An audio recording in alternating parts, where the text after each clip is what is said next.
Hello everyone and welcome back to the channel. We invite you to come along today with us as we explore the beauty of Switzerland.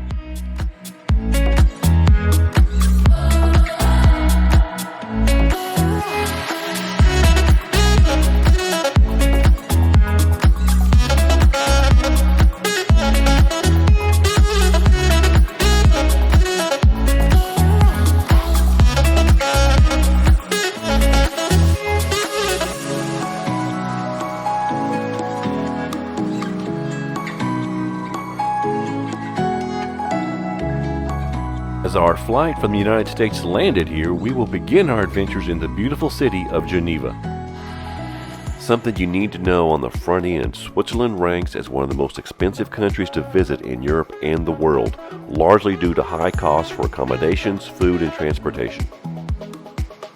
Prices in the cities of Zurich and Geneva are particularly high and rank in the top 5 most expensive cities in the world. As a matter of fact, the cost of staying in Geneva was so high we chose to stay elsewhere, but more on that in just a moment. Also, I would like to ask for a little understanding on my Americanized pronunciations of some of the locations mentioned in this video. I will do the very best I can. I did take French in high school, but that was a few years ago. Now let's get started on our visit to Geneva. Tucked away in the southwest corner of the country, Geneva is the second most populous city in Switzerland. The city hosts the highest number of international organizations in the world, but more on that later. First stop in Geneva is the Cathedral Church of St. Peter. Construction on this version of the church began in the year 1160, although churches have stood here since around the year 350. The church was originally a Roman Catholic cathedral but became a Calvinist church in 1535. The church is most famous for being the home church of John Calvin, one of the leaders in the Protestant Reformation. Inside, one of the artifacts is a wooden chair used by Calvin in the 1500s. For a small fee you can access the tower, but heads up, there are no elevators.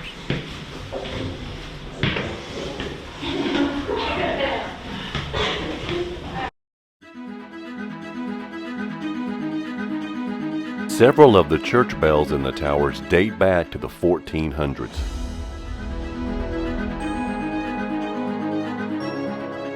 Towers do offer some great views of the city and the lake, however, they are a little obstructed.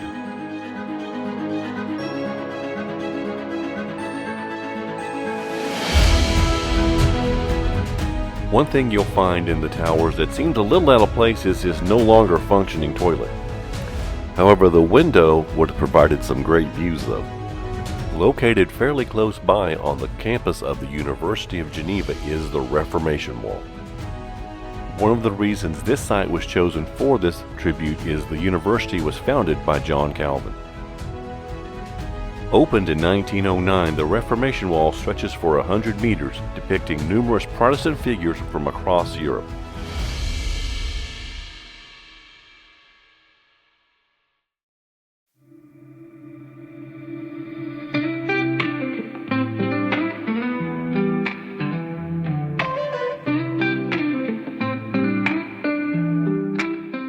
Standing on the opposite shore of Lake Geneva is this monument, which you may pass by and not give a second thought.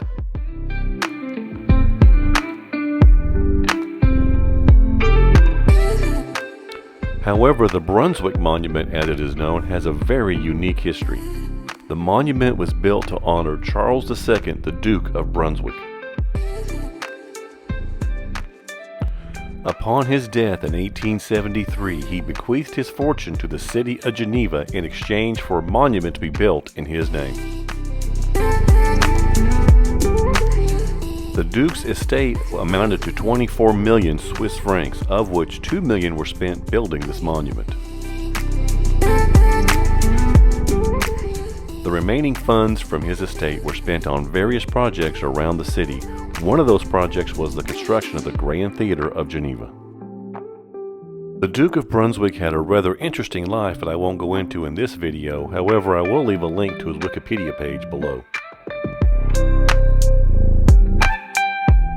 Located almost directly across the Quai de Mont Blanc is a monument to Empress Elizabeth of Austria. I was interested in seeing this monument to the Empress as we had visited her palace on a previous trip to Vienna, Austria. Empress Elizabeth led a very interesting, if somewhat tragic life. I will leave a link to her Wikipedia page below. The monument was placed near the spot of her assassination that took place on the shores of Lake Geneva in 1898.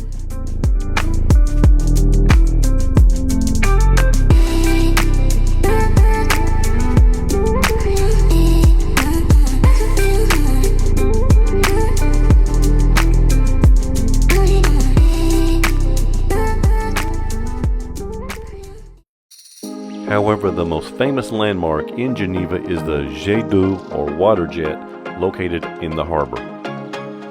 500 liters, or 130 US gallons of water per second are jetted to an altitude of 150 meters, or 490 feet.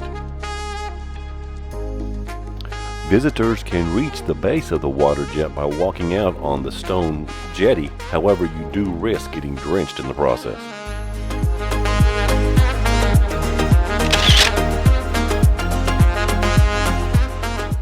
Located nearby in the English Garden Park is the Geneva Flower Clock.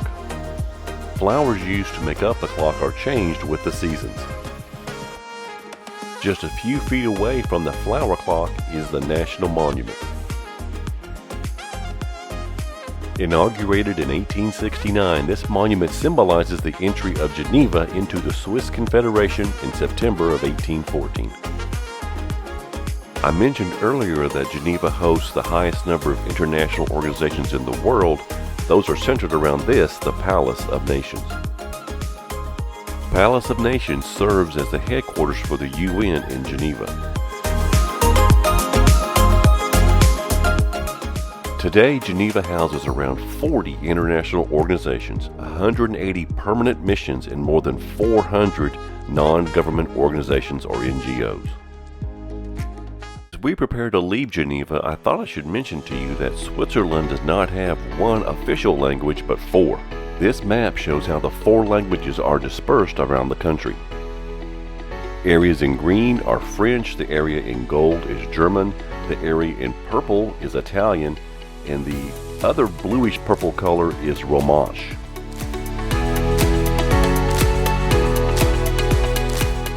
As you travel around the western areas of Switzerland, all the signs will be in French as you see these examples. As you go north and east, the signs will change to German. As an American, the name of this establishment caught my eye. I'll let you run it through Google to learn about it yourself. And here's one example of the Romansh language. When you're ready to travel around Switzerland, as with most any other European country, the best way is probably via rail. You'll probably want to purchase your rail pass prior to your trip to Switzerland. But just fair warning here, as with most things in Switzerland, a rail pass is not inexpensive. Here is the Swiss Travel Pass website at the time of making this video. You can see a second-class ticket for 4 days for 2 people is $768 US. Bump those tickets up to first class will set you back $1,220. For $156, you can buy a Swiss half-fare card. The Swiss half-fare card is valid for 1 month, including panoramic routes, gondolas, and mountain railways. It is rather complicated to pick the best plan for your trip. There are locals who have videos on YouTube to help guide you through this. I'll try and leave a link to one of those below. One thing that's not complicated is using our associate sponsor Daily Drop Pro to find a great deal on a flight. Daily Drop Pro will send you notifications on deals from departure airports that you select. The notifications include featured points deals, economy international flight deals, business international flight deals, as well as domestic flight deals. And look here, at the time of shooting this video, here's a deal from Oklahoma City to Zurich, Switzerland for $455. The site is also searchable by departure airport and destination, so say you're looking for a great deal on a flight from Dallas-Fort Worth to Geneva, Daily Drop Pro will tell you when the best deals are available. Click the link below for more information, and full disclosure, if you do sign up using our link, we do get a small commission to help support the channel. Now let's get back to Switzerland.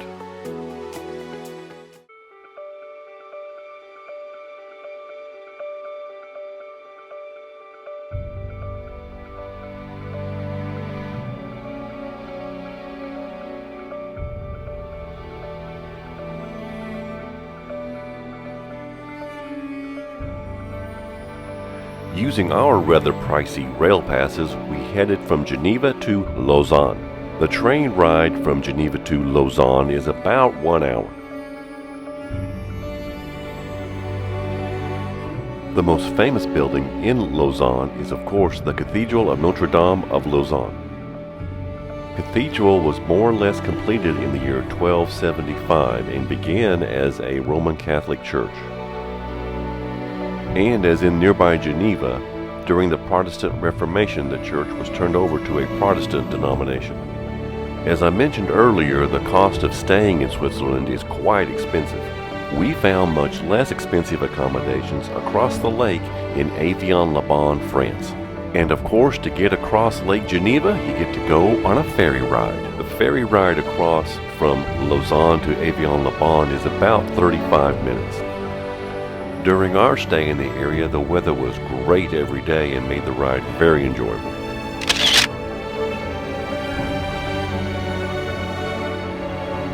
Just a reminder, the cost of the ferries across Lake Geneva are included in your rail pass, so no additional fees here.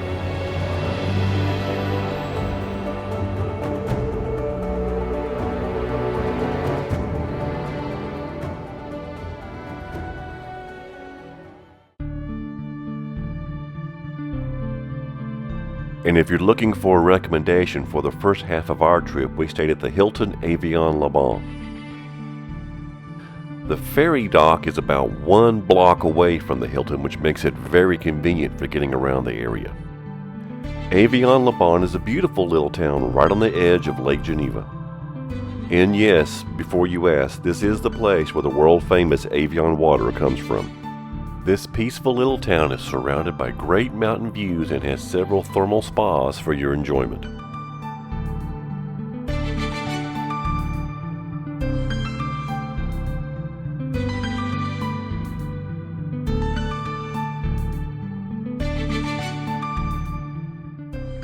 And this brings us to our final stop for this video, and yes, I believe we saved the best for last.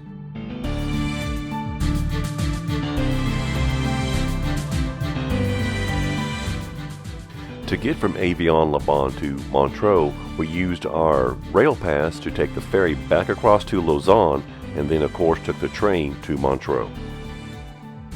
Welcome to Montreux, a hidden jewel on the shores of Lake Geneva, where the Alps rise dramatically from the water and every corner looks like a postcard.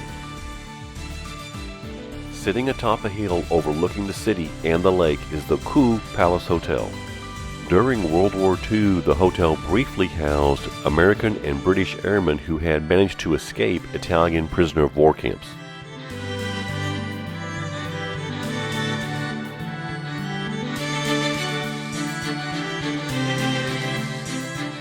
Walking along the lakefront promenade feels like stepping into a storybook.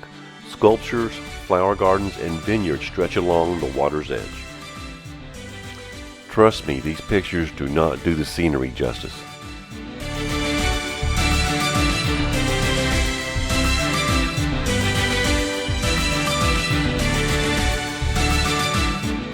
We ended up walking almost the entire lakefront promenade all the way to the Chateau de Chillon.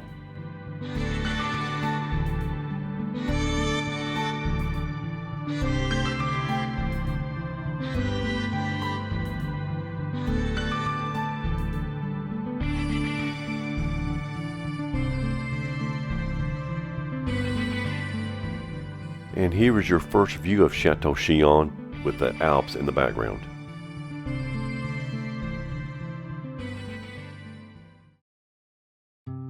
Chillon began as a Roman outpost guarding the strategic road through the Alpine passes.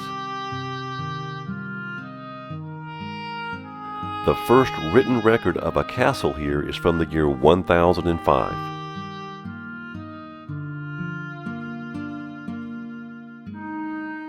The castle was greatly expanded in 1248 and 1266 by Peter II. During the 16th century wars of religion, the castle was used as a prison by the Dukes of Savoy. In 1536, the castle was captured by Genevois and Bernese forces, meaning all the prisoners were then released.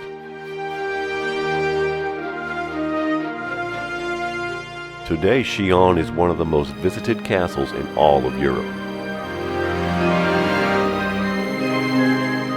An accompanying audio guide makes the visit hugely worthwhile and very informative. No visit to the Lake Geneva area is complete without a stop at Chateau Chillon.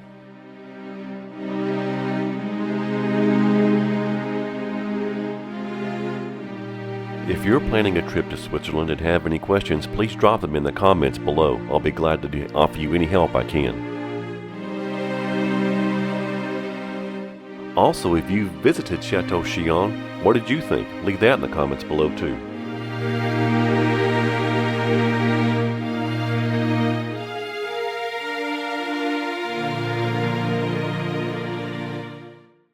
I want to thank you very much for watching today's video. Please like, share, subscribe. You know all the things. This will be part 1 of a 2-part series on our trip through Switzerland.